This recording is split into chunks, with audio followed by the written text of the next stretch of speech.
ఇలా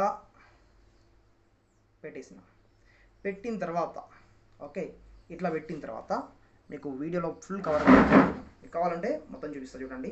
ఇట్లా పెట్టిన తర్వాత ఇప్పుడు నేను ఫింగర్ మీద పెట్టేస్తా, చూసారా. సో ఈ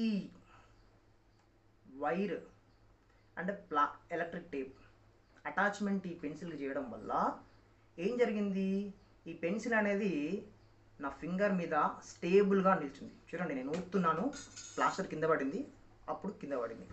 ఓకే, సో మళ్ళీ చూపిస్తా చూడండి. ఇది అటాచ్ చేస్తున్నాను. సో అటాచ్ చేసిన తర్వాత నేను పెడుతున్నాను. సో ఇప్పుడు నేనేం చేస్తాను అంటే దీన్ని టచ్ చేసినా కూడా కింద పడదు. ఇక్కడ ఏం జరిగింది, జనరల్గా నేను ఒక పెన్సిల్ని నార్మల్ ఓన్లీ పెన్సిల్ని బ్యాలెన్స్ చేయాలంటే